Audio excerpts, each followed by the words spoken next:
예수께서 거기서 떠나셨다. 이번에 거기는 어디입니까? 이번에 거기는 어디죠? 예수께서 지난주에 어디로 가셨죠? 두로와 시돈 지방으로 가셨죠. 그래서 이번엔 다시 두로와 시돈 지방에서 떠나셔서 다시 이렇게 움직이셨습니다. 그래서 움직이셨는데 어디로 갔냐면 갈릴리 호숫가에 이르셨다. 그렇게 말씀하시죠. 그래서 갈릴리 호숫가에 어디냐면 북동쪽입니다. 북동쪽. 갈릴리 호숫가의 북동쪽에 이르셨다. 지난번에 오병의 기적을 일으키신 데는 어디죠? 갈릴리 호숫가의 남동쪽입니다.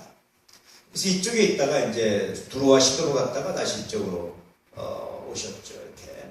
그래서 북동쪽 지역으로 오셔가지고 거기서 호숫가에 이르셔서 거기에 앉으셔서 거기에 앉으셨다 이렇게 말씀하시죠. 그래서 이제 큰 머리가 나옵니다. 30절 말씀 시작.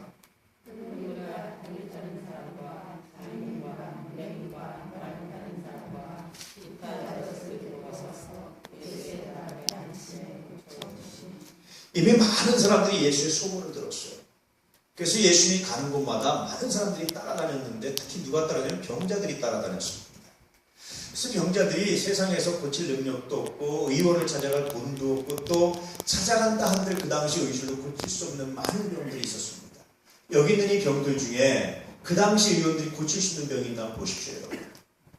그래서 단순히 한 배 아픈데 단순히 감기 걸렸는데 이런 병 가지고 찾아나오지 않았습니다. 물론 이제 개중에 기록되지 않았지만 그런 사람도 있을 수 있죠. 중요한 사람, 아주 심한 사람 이런 사람들 중심으로 기록을 했을 테니까. 그러나 대부분 정말 불치병, 고칠 수 없는 사람들 그런 사람들이 나왔어요. 그래서 여전히 그 지역에서도 소문을 듣고 그런 사람들이 찾아 나왔는데 장애인, 매인, 말 못하는 사람 또 기타 여럿을 데리고 왔다 그렇게 말하죠. 근데 마가복음에 보니까요. 오늘 말씀과 이제 같은 내용이 기록되는 마가복음에 보니까 이 중에 어떤 사람들이 있냐면 이 장애인 중에 어떤 사람들이 있냐면 이게 좀 어눌한 사람 좀 이렇게 정신박애 같은 사람 좀 이렇게 지능이 좀 모자란 사람 이런 사람까지 데리고 왔어요.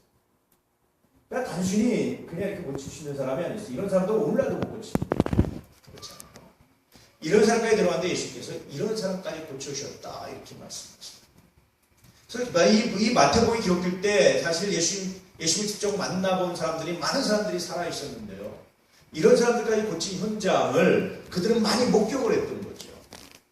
그래서 예수님께서 고치신 것은 단순히 병을 고친 것이 아니라 그들의 마음을 치유하시고 죄를 치유하시고 뿐만 아니라 오늘날의 의술로도 해결할 수 없는 많은 문제들을 예수님이 고쳐주셨습니다. 왜 이런 기적을 베푸셨죠? 예수님의 목적이 기적을 베푸는 데 있었다고 그랬나요? 그렇지 않죠. 예수께서 기적을 베푸신 이유가 뭡니까 여러분? 그것은 복음을 전하기 위해서요. 사람들에게 복음을 전하는 것이 목적이지 기적을 행하는 것 그 자체가 목적이 아니었습니다. 전능하신 하나님 앞에 기적은 더 이상 특별한 일이 아니기 때문에 그렇습니다. 그보다 하나님께서 더 원하시는 건 뭐예요? 복음을 전해서 한 사람에도 구원받는 것을 정말 원하시는 거예요. 오늘도 마찬가지입니다. 하나님께서 우리에게 말씀을 먹이시고 우리에게 은혜 주시고 우리의 기도에 응답하신 이유는 뭐겠습니까? 그걸 통해서 더 많은 사람들의 복음 전하 그 더 많은 한 사람이 더 구원받고 하나님의 자녀가 될 수 있다면 그것이 하나님께서 가장 기뻐하시고 가장 바라시는 일이라고 볼 수 있죠. 그래서 여러분 우리 주변부터 시작해서 우리 주위부터 시작해서 혹시 우리 주변에 구원해야 될 대상이 누군지 복음 전할 대상이 누군지를 전하고 복음 전하시는 은혜가 있길 주님으로 축복합니다. 그렇다고 해서 야 내 주변에 누구도 안 믿는데 누구도 안 믿는데 누구도 안 믿는데 나는 자격이 없어 이렇게 또 말할 필요도 없어요.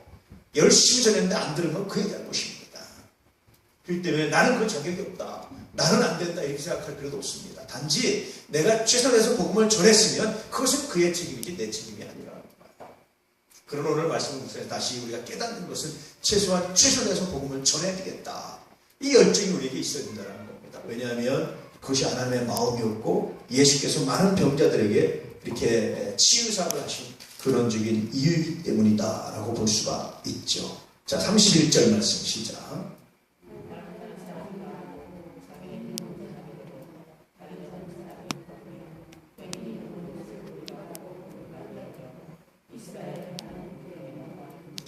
저는 늘 예수님의 치유사역에서 제가 몇 번 말씀드렸지만 정말 놀라운 게 있습니다.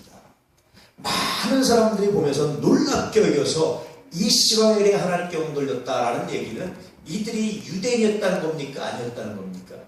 아니었다. 그래서 유대인도 아닌 사람들이 예수님에 대해서 뭘 알겠습니까? 유대인도 아닌 사람들이 그 당시 마술사라든지 아니면 이렇게 이적을 행하는 사람 많은 사람들이 있었는데 이들은 다 우상시하고 숨기고 마치 신의 형상처럼 생각하고 신처럼 생각하고 따랐단 말이에요. 그런데 이 사람이 예수님은 그들도 하지 못하는 아무도 하지 못하는 놀라운 기적을 베푸셨는데도 불구하고 그들 와 예수님 하면서 예수님께 영광 돌린 것이 아니라 뭐였습니까? 이스라엘의 하나님께 영광을 돌렸다. 이스라엘 하나님을 찬양했다. 저는 읽을 때마다 너무나 놀라운 거예요. 그래서 말씀드렸지만 바울이 이렇게 못했어요. 바울은 자신을 똑같은 이방인인데 이들은 이스라엘의 하나님께 바울은 바울 자신을 힘으로 섬기려고 했습니다. 그래서 바울은 나중에 내가 되게 족하다라는 고백을 하게 되는 거야. 그것도 참 놀랍죠. 자기 자신을 아는 거야. 그래서 여러분 자기 자신을 안다는 건 굉장히 중요합니다. 지피지기면 백전불패다.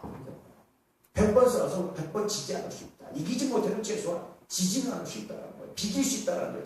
제가 비길 수 있다는 거예요. 저걸 알고 나아가면. 그러니까 여러분 내 자신을 안다는 게 얼마나 중요한지 몰라요. 영적인 사건도 마찬가지입니다. 나를 아는 게 얼마나 중요한지 몰라요. 하나님은요. 정말 나를 알기 때문에 내가 어떤 것이 약점이고 내가 어떤 것이 문제인 줄 알기 때문에 내게도 모든 응답하시는 것이 아니라 나에게 가장 필요한 것만 응답하십니다. 왜 하나님의 응답과 하나님의 역사입니다. 하나님은 나를 아셔요.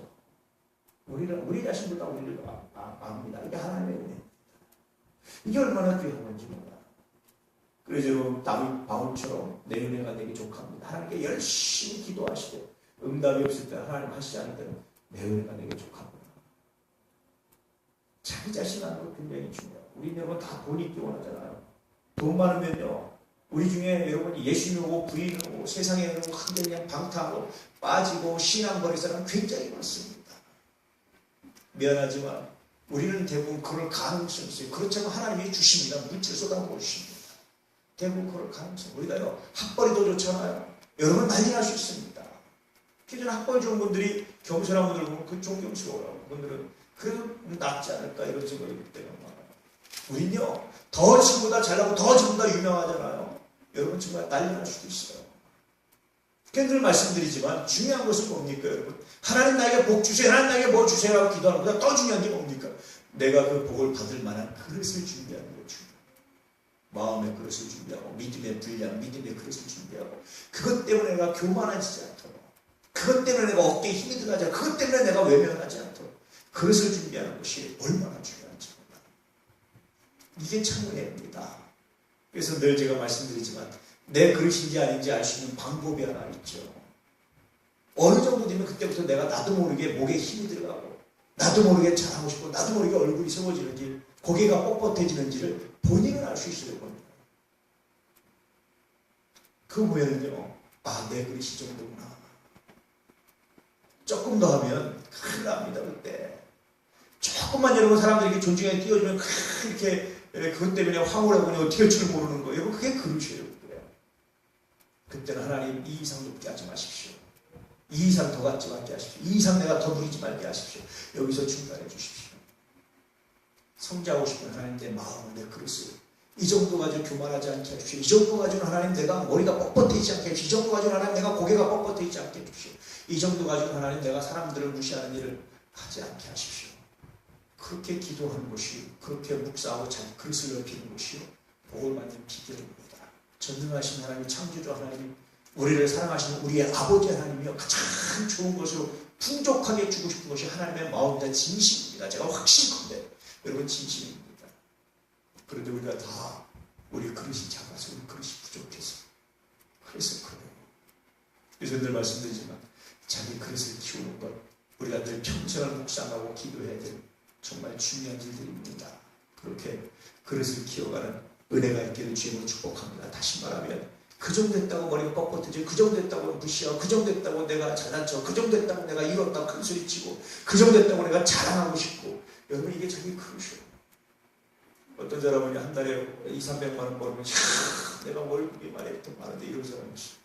어떤 사람은 1000만 원을 벌어도 내가 이거 가지고요 욕심으로 그러는 사람이 있는가 하면 정말 그것까지 겸손해서 그런 사람이 있어요.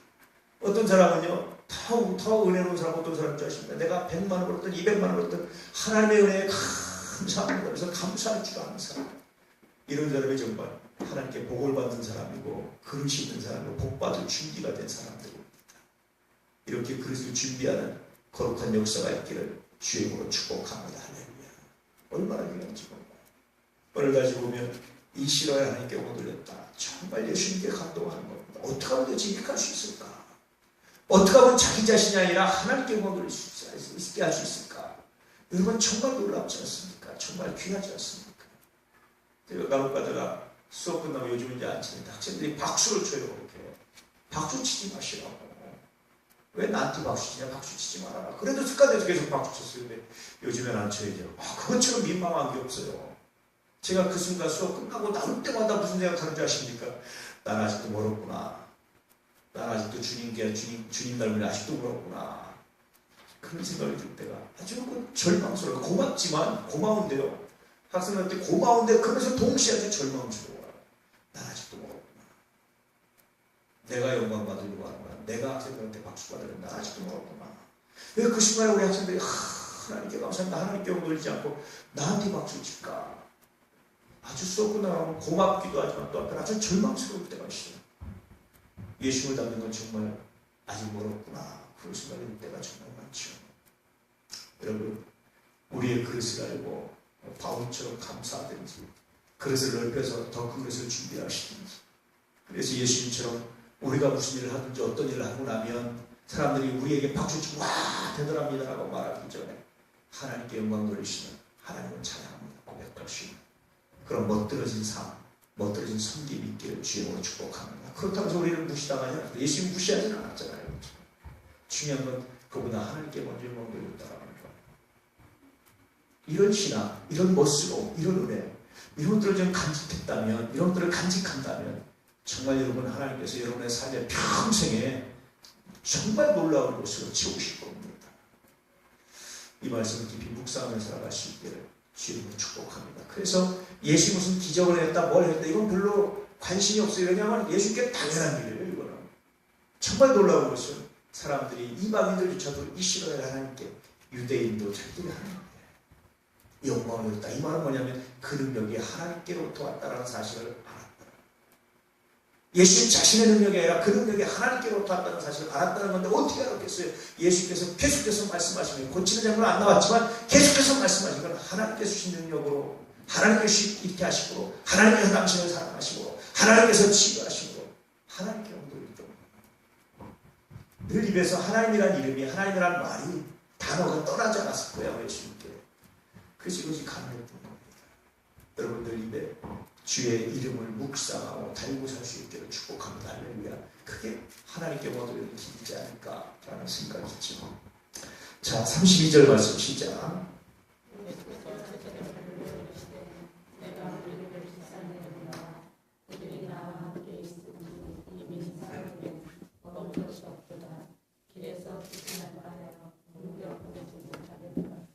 왜 갑자기 예수님께서 또 이렇게 기적을 행하려고 또 하실까요?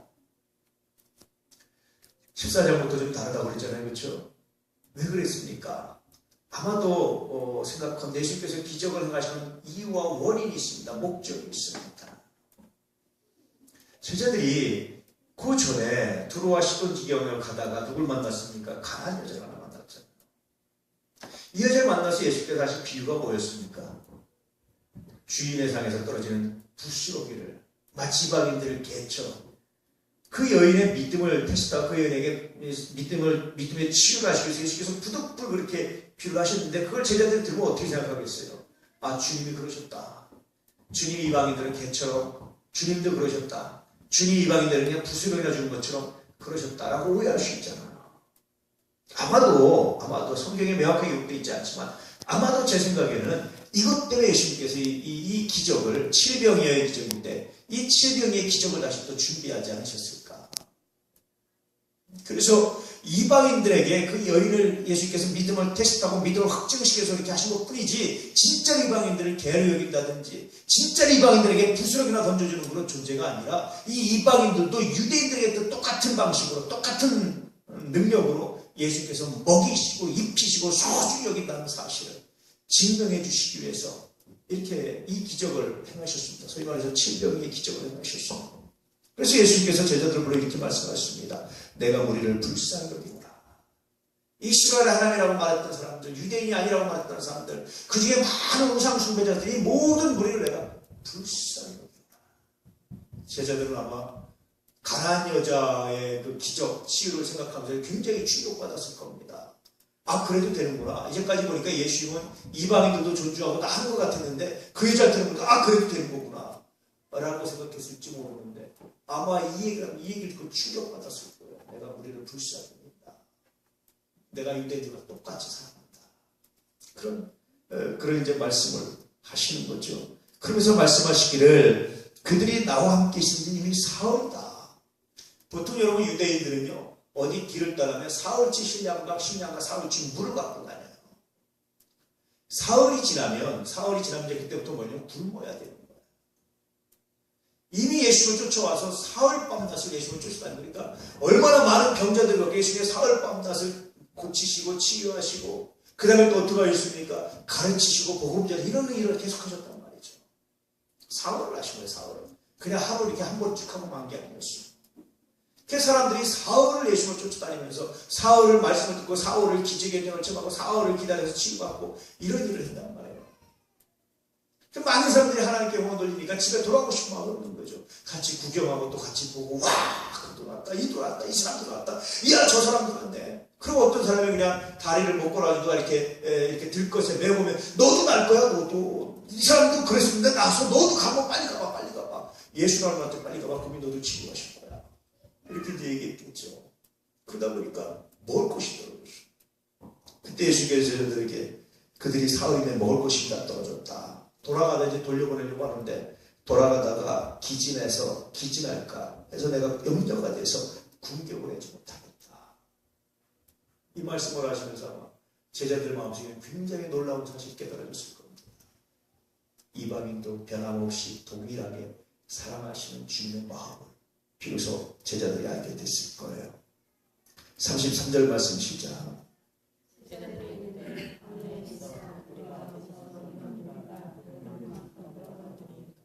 예, 굉장히 놀랍죠. 이미 오병의 기적을 체험한 제자들이었다면 어떻게 해야 됩니까?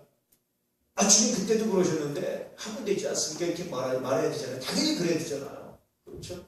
얼마나 훨씬 강렬한 인상이었습니까? 당연히 그래야 되잖아요.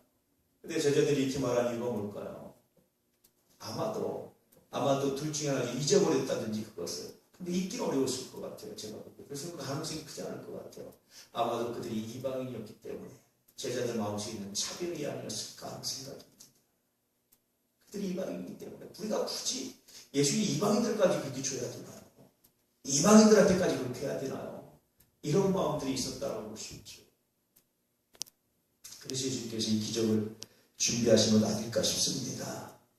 이 무리가 배부를 만큼 어디서 떠올랐다 모이겠습니까? 이들은 이방인입니다. 아마 이런 내용들이 숨겨져 있지 않을까 싶습니다. 34절 말씀 시작.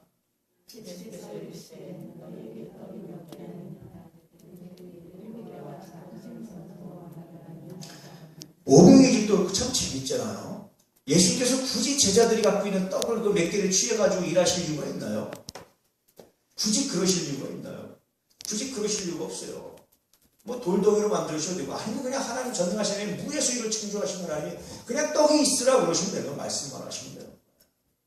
그런데 왜 굳이 제자들이 있는 거 그거 뺏어가지고 그것 가지고 일을 하셨을까요? 왜 그러셨을까요? 왜 그러셨을까요?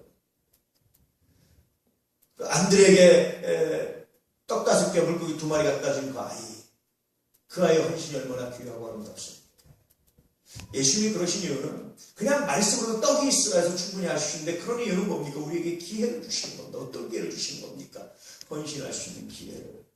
그래서 하나님의 나라의 상급을 받을 수 있는 기회를 주시고자 하는 주님의 마음에 있는 이럴 때 나타나는 거죠. 여러분 하나님에게 기회입니다. 그래서 여러분 헌신할 수 있는 것은 기회예요. 제가 언젠가 설교했지만 기회가 응답이다 라는 주제로 설교인데 기억하십니까?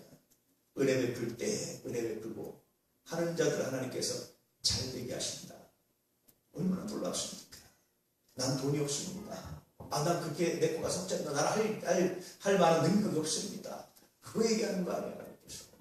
내가 있는 것, 이 물고기 물에 떡 5개 이 떡 7개 물고기 2마리, 이 작은 가지고, 이 보잘것없는 것 가지고 주님께서 기적을 일으켰듯이 우리의 그 작은 것을 주님께서 기적의 도구로 사용하기 원하신다라는 거. 우리가 무슨 능력이 대단해서 무슨 돈이 많아서 주님께서 요구하시는 게 아니었다라는 거.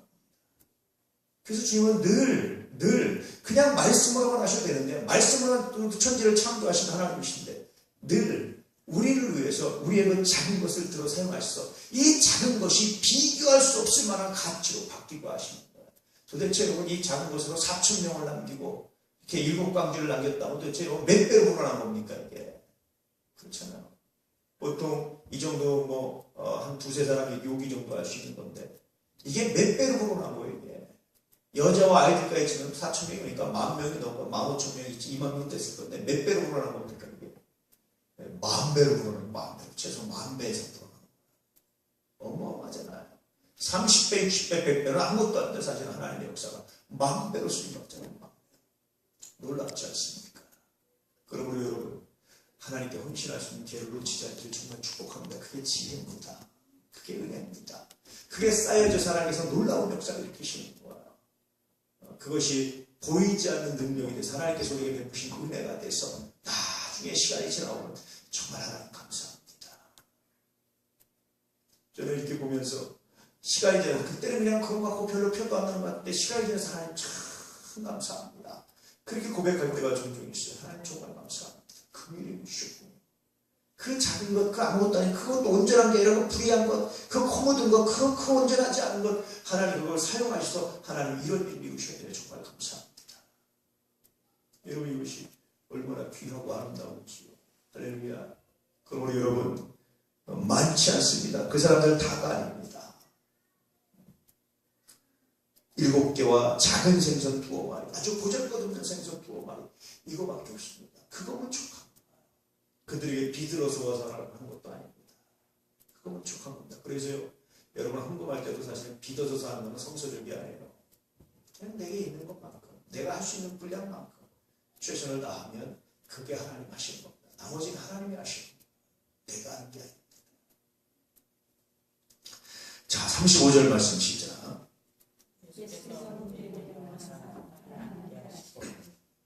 똑같이 오병의 기적을 일으킬 때처럼 무리를 이렇게 군데군데 모아서 앉게 하셨어요. 왜 근데 오병이 저기 베풀 때는 몇 명씩 앉게 하셨죠? 예. 근데 여기는 왜 그냥 무리에게 앉게 하셨을까요? 이미 제자들이 알고 있어요. 몇 명쯤 앉혀야 될지. 이미 제자들은 이 당시 이제 다시 오병의 기적을 다시 돌아간 거죠. 아, 예수님께서 이제 이방인들에게 이런 기적을 베풀려고 하시는구나. 이방인들은 개가 아니고 이방인들은 부스러기나 먹는 존재가 아니라 유대인들과 똑같이 이런 기적을 베푸는 대상이구나. 이렇게 먹이시는 대상이구나. 이제 이해하게 되는 거죠.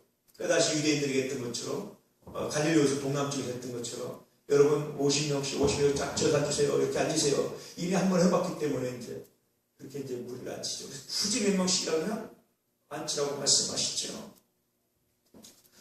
자, 36절 말씀 시작.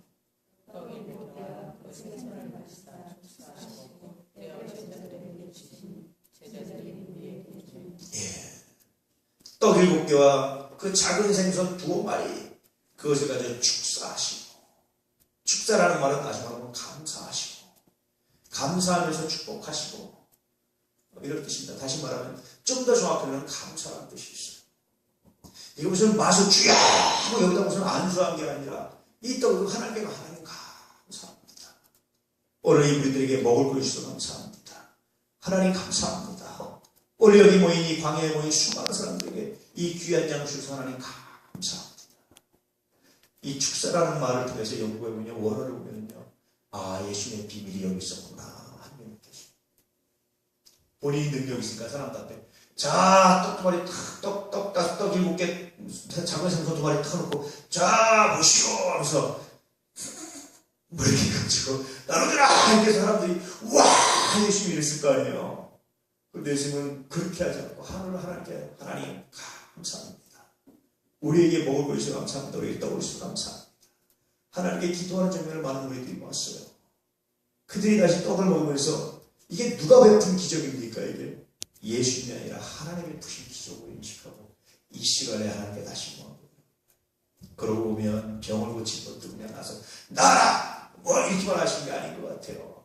그 사전에 기도와 후에 기도가 있는데, 하나님, 이 아이의 병을, 이 사람의 병을 고칠 분이 하나님이십니다. 아버지십니다. 아버지요. 이 아이의 병을 고쳐주시오. 아마 그렇게 기도하셨을 거예요. 그래서 그걸 듣는 사람이, 야, 하나님이 하셨구나. 하나님이 고치셨구나. 하나님이 하셨구나. 그래, 하나님이 하신 거구나. 와, 하나님이 주셔서 그분이 하나님께 부탁하니까 하나님이 들어주셨어. 그러니까 이스라엘 하나님께 넘겨주는 그런 기도가 되지 않았습니다. 우리 종종 이렇게 뭘 하다 보면 마치 내가 능력 있는 것처럼 착각할 때가 있죠. 우리 목사들이 빠지기 쉬운 함정입니다. 뭐가 은혜가 통하면 마치 내가 능력 있는 것처럼 빠지기 쉬운 함정이에요. 그럴 때마다 주님 묵상하면 내가 아니라 주님이. 할렐루야. 주님이 하시는 거예요. 우리가 예언에 의해서 뭐 미래를 하는 게 아닙니다. 주님이 하시는 거예요.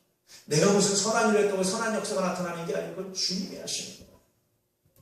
늘 말씀드리지만 내가 기도했다고 뭐가 되는 게 아니다. 그 기도에 응답하신 주님이 하신 겁니다. 내가 선한 일을 했다고 반드시 선한 결과가 나타나는 게 아니에요. 그것을 선용하시고 선하게 하시고 계속해서 그 선이 유지되게 하시고 아름답게 해서 열매를 맺게 하시는 주님이십니다. 쉽게 말하면요. 여러분 여름에 열심히 봄에 이렇게 뭘 심는다고 여러분 다 그게 살아나가지고 열매 맺습니까? 안 맺는 거예요. 이거는. 그거를 열매 맺게 하고 자라게 하시는 건 누구십니까? 주님이신 거예요. 우리 대추나무에 얼마나 우리 대추가 열렸습니까? 아직 다니면서 따먹으니까 참 달콤하고 맛있더라고요. 가끔 벌레 멍게 나와가지고 그렇지. 이거는 우리가 열매 맺게 한 게 아니잖아요. 그렇잖아요. 우리 그냥 심고 그냥 우리 열심히 그냥 이렇게 거름 주고 물 주고 그것만 한 건데 열매를 누가 맺게 하신 거야? 하나님이. 근데 모든 게 다 열매 이렇게 심는다고 해서 열매 맺습니까? 그렇지 않아요. 어떤 건 죽는 것도 있고 여기 나가다 보면 요 집 앞에 있는 대추나무 다 죽었어요. 이 병 들어가지고 그분이라고 소원이 다롭겠습니까? 그렇지 않아요. 우리가 선한 일을 했다고 선한 열매가 있는 게 아닙니다. 내가 좋은 일 했다고 좋은 열매가 있는 게 아니에요. 내가 헌신했다고 뭐가 있는 게 내가 이랬다고 반드시 그런 열매가 있는 게 아닙니다. 그거를 받으셔서 하나님이 선용하시고 이루셔야 열매로 돌아오는 거예요. 그래서 물을 주는 사람, 심는 사람 그것이 일반이나 오직 자라게 하신 건 누구라고요? 하나님이시다. 예수님은 이원리를 갖고 계셨던 것 같아요. 그래서 하늘으로 축사하신 하나님 감사합니다. 축사란 말 다시 말하면 감사해요. 하나님 감사합니다. 우리에게 먹을 걸 주셔서 감사합니다. 이 우리에게 먹을 걸 주셔서 감사합니다. 이들을 굶기지 않으려고 먹을 걸 주신 분은 여호와 하나님 아버지 당신이십니다. 하나님 감사합니다.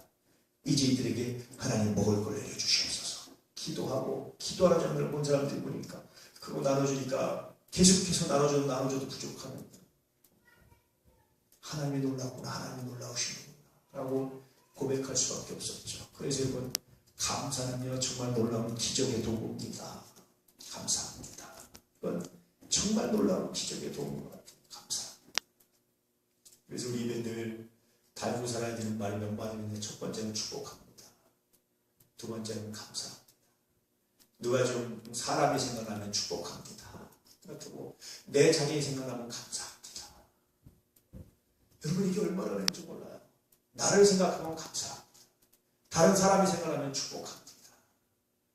이 은혜로 살아갈 수 있기를 주님으로 축복합니다. 여러분이 생각하면 뭐 하라고요? 감사합니다. 다른 사람이 생각하면 뭐 하라고요? 축복합니다. 이 두 마디는 꼭 달고 살아가시기를 할렐루야 축복합니다. 그리고 우리 하나님이 생각나시면 할렐루야 주를 찬양합니다. 이 세 마디는 꼭 좀 달고 살아가시면 좋겠습니다. 할렐루야 감사합니다. 축복합니다. 이 얼마나 능력인지 얼마나 어려운지 몰라요. 예수님이 그렇게 하셨습니다. 자 37절 말씀 시작.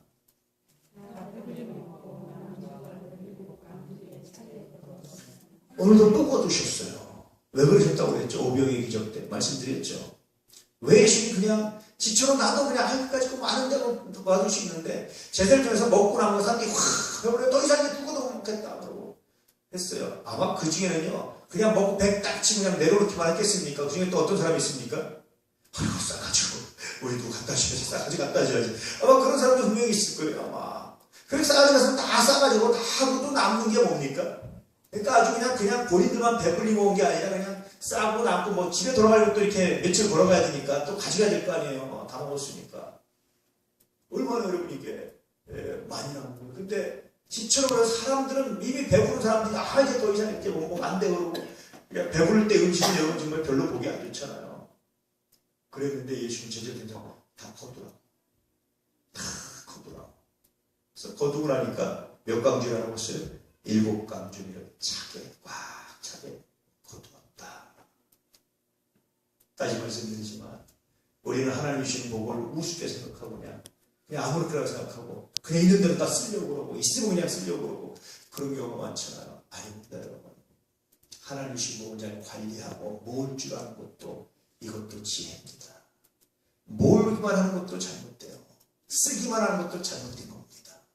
감사해서 모을 줄 알고 그 모은 것도 선한 일에 사용할 줄 알고 이것이 여러분 선순환을 일으킬 때 그것이 놀라운 역사를 일으켜요. 제가 보니까 그것이 그릇을 키우는 방법인 것 같아요. 어떤 사람은 밑빠진 등에 물 먹겠죠. 하나님이 많이 부어주셔도 못 모으는 사람이 있어요. 선하지 않아요. 어떤 사람은 열심히 모으기만 하고 또 안 하는 사람이 있어요. 나중에 빈손으로 돌아갑니다. 인생은. 빈손이 돼요. 늘 말하지만 제가 여러 케이스를 했어요. 자식들한테 재산 물려서 선고하는 케이스를 별로 많이 못 봤어요. 똑같이 공부하면 큰 놈이 반발합니다. 동자원하고 차이가 있는데 차등을 두면 작은 놈이 반발합니다. 형이 뭐 한 게 있다고. 100% 거의 뭐 한 8, 90% 그런 것 같아요. 내가 안 일어나는 가정 한 두세 가정밖에 못 본 것 같아요. 거의 대부분 그렇습니다. 그렇게 말해도 어른들이 못 알아들으시는데 애들한테 자녀한테 재산 물려줄 생각하지 마시고 믿음의 유산을 물려주라니까요. 기도하는 훈련을 물려주고 기도하는 축복을 물려주고 가정 예배를 물려주고 그러라니까요. 쓰던 성경을 물려주고 그러라니까요. 그게 자식들이 잘된 비결입니다. 하나님께 복 받는 비결입니다. 근데 한국 부모들이 이걸 못해요. 가업을 물려주는 거하고는 달라요. 가업을 물려주는 거하고는. 단순히 여러분 재산을 물려주려고 하지 말라는 거죠. 그래서 가업을 물려준다. 이런 건 다른 겁니다. 그렇게 하시기를 축복합니다. 자, 38절 말씀 시작. 여자와 어린이가 합친 몇 명이나 됐을까요? 아마 더 많았으니까 보편적으로 15,000명, 20,000명 되지 않았을까 그렇게 생각을 하죠. 굉장한 거죠. 그 먹은 자까지 다 세셨어요.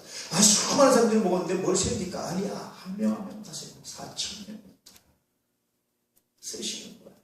이게 하나님의 세밀하심입니다. 기적을 베푸시고 남은 것도 함부로 다루지 아니하시고 다 거기에 소중히 간직하시고 아마 또 모아서 누구 거기 없었던 가난한 사람들에게 나눠주면 또 싸주든지 아마 했을 거예요. 이걸 다 제자들이 먹기 힘들었을 거고. 제자들도 그 중에 또 양식을 가지고 나와서 그 다음날까지 먹었겠죠. 나눠 먹으면서 그렇게 했겠죠. 드시겠죠. 사람까지 다 쓰셨어요. 이게 얼마나 주님의 세밀하신지 몰라요.